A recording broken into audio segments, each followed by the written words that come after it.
러시아의 우크라이나 침공이 임박했다. 하지만 정작 러시아는 아니다. 나는 들어갈 생각이 없다. 라고 얘기를 하고 있습니다. 어떤 얘기가 맞을까요? 문희정 평론가님. 들어갈까요? 안 들어갈까요? 러시아가요? 네. 어떨 것 같아요? 러시아를 잡아먹을까? 러시아가 들어갈까요? 우크라이나를 잡아먹는다고? 네. 아, 그렇게까지 지금 문제 일으킬까? 저는 들어갈 것 같아요. 왜냐면, 우크라이나의 지정학적인 이유도 있겠습니다만, 지금 그, 푸틴이 들어가려고 하는 지역이 러시아 사람들에 대한 저기가 굉장히 거주 비율이 높은 지역이거든요. 근데 우크라이나에서 러시아 사람들이 대접받고 못 살았어요. 조금, 뭐랄까, 차별받고 구박을 많이 받았던 저기가 있어가지고, 이쪽 지역 주민들이 러시아에 편입되기를 간절히 원하고 있는 모양새라고 합니다, 현재로서는. 그러니까, 우리는 이제, 우크라이나한테 국익에 대한 거, 그러니까 우크라이나 주권을 러시아가 침해하고 있다라고 생각하지만 러시아 입장이나 현재 있는 주민들은 오히려 러시아가 병합해 주기를 바라고 있다라고 하는 현지 분위기가 있더라고요. 자, 그러면은 왜 이런 얘기가 나오는지에 대해서 기본적인 설명을 좀 드리면은 우크라이나가 소련에 속해 있던 시절에 수많은 러시아인들이 지금의 우크라이나 지역에 들어와서 살고 있었단 말이에요. 이주를 했죠. 네. 그거는 러시아가, 그러니까 그 당시 소련이 정책적으로 이제 러시아인들을 이주를 많이 시킨 게 있는데 2014년에 크림반도 같은 경우가 딱 전형적인 그런 케이스였어요. 원래 크림 타타르 민족이 살고 있던 곳을 그 사람들을 한 3일 만인가 수십만 명을 기차에 강제로 태워가지고 그 중앙아시아, 그러니까 시베리아 지역으로 강제 이주를 시키면서 그 자리에 러시아인들을 갖다 꽂았어요. 그러면서 2014년에 말 그대로 우리 여기 러시아인이 훨씬 많으니까 주민투표 해가지고 러시아 쪽에 합병하는 거 찬성하는지 우리 주민투표할게 이러고 주민투표를 했어요. 당연히 러시아인의 비중이 많기 때문에 우리 찬성이요 됐겠죠.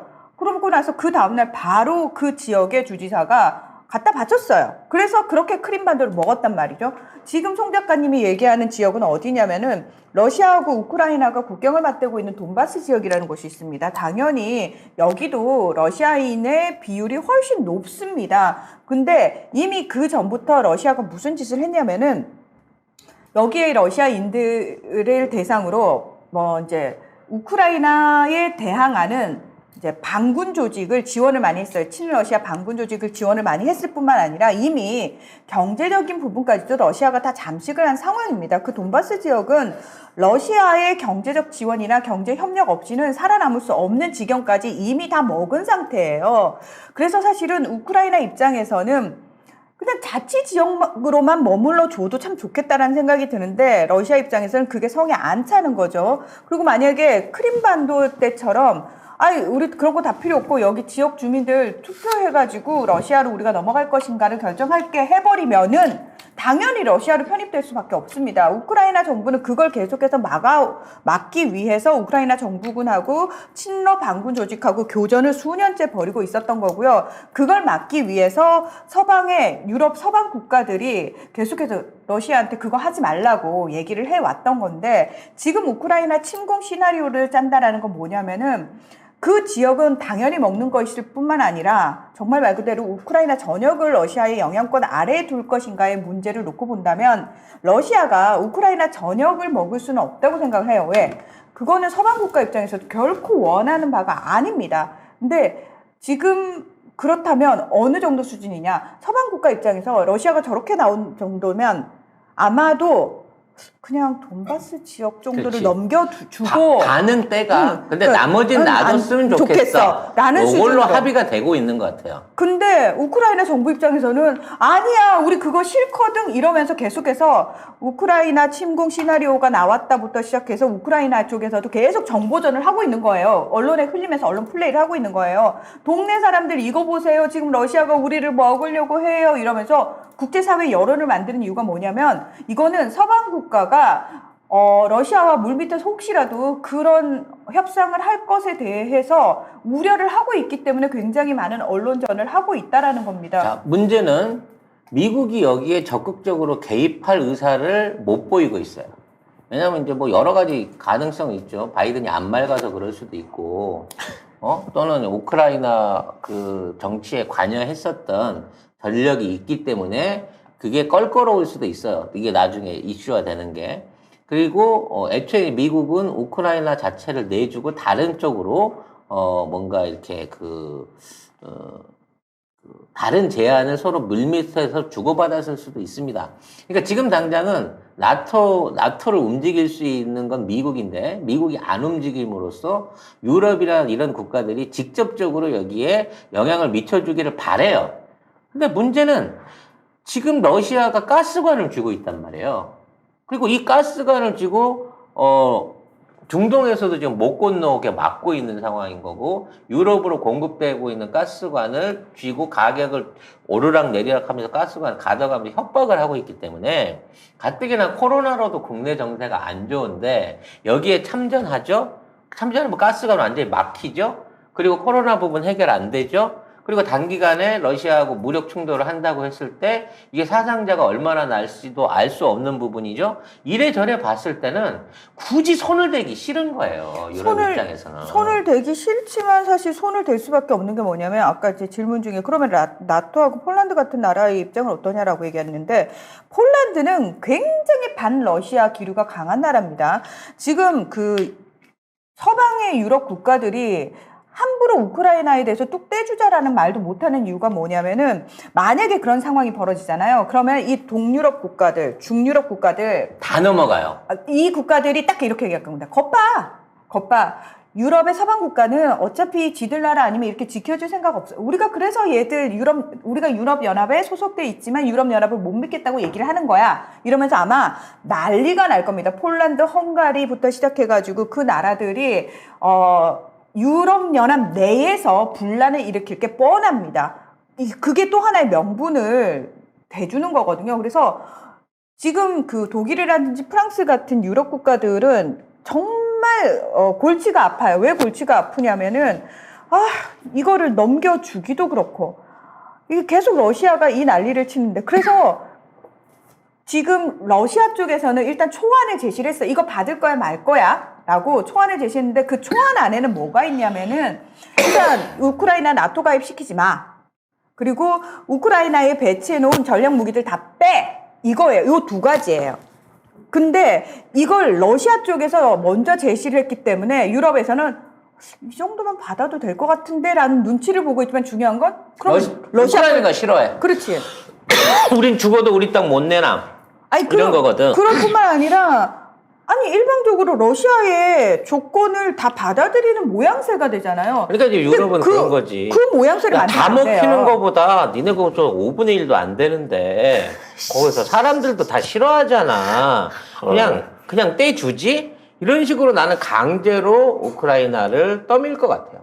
아니 근데 그렇게 떠밀 수 지금 그 우크라이나가 그거 떠밀리지 않으려고 그렇지. 언론 플레이를 계속하고 있는 하는 거예요. 거지. 그래서 그리고 뭐 국경에 군인이 왔네, 뭐 대치 상태네, 무력 충돌이 있네 그런데 그리고 시나리오 의외로 조용하더라고. 시나리오 공개 다 했고 이거는 우리 정보부가 다 입수한 문건이고 이러면서 계속 언론에 흘려요. 그러니까 사실 우크라이나 국방부 쪽에서도 이미 그 돈바스 지역에 들어와 있는 러시아 특수부대가 공격 자작극을 펼쳐가지고 마치 우크라이나가 먼저 러시아를 공격했다라는 빌미를 만들려고 하고 있다. 그 정보도 우리가 입수했어! 라고 빵 터뜨려요.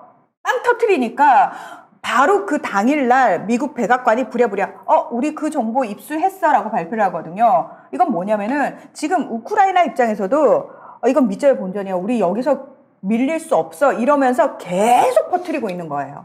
그래서 러시아는 지금 사실상 그 통합이나 다름없는 상태를 유지하는 벨로루스에다가 자기 군대를 먼저 보내가지고 군인 세탁을 한 다음에 우크라이나로 밀어넣을 계획을 세우고 있다고 합니다. 근데 우크라이나 돈바스 지역만 넘겨준다고 될 문제가 아니고 러시아가 돈바스 지역을 먹게 되면은 절대 거기서 멈추지 않을 거라는 겁니다. 그래서 이런 얘기는 좀 비정한 얘기지만 갑자기 한국 무기에 대한 주변 동유럽 국가들의 수출 대입, 그러니까 수출 상담이 늘어나고 있다는 거예요. 우리나라에? 네, 왜냐하면 러시아를 물리적으로 최소한 제어할 수 있는 수준에 현존하는 가장 싸고 효율적인 무기가 뭐냐? K9 자주포다라고 하는 얘기들이 퍼지면서 저 주변 국가들에서 한국 무기를 수입하겠다라고 하는 얘기들을 하고 있고 그것 때문에 푸틴이 바짝 쫄아 있다라는 얘기입니다. 왜냐하면 여러분 새해 복 많이 받으세요. 이번 설날 선물은 한우 어떠세요? 부드러운 육질과 풍미, 대한민국 1% 최고급 미경산 암소 한우를 송작가 TV몰에서 만나보세요. 설날 선물은 어디서? 송작가 TV몰에서. 네이버에서 닥터송 한우를 검색해보세요. K9 자주포의 현재 성능만 가지고도 무리해서 그 나라를 쳐들어가게 되면 상당한 데미지를 각오할 수밖에 없는 정도의 화력을 확보하게 되거든요.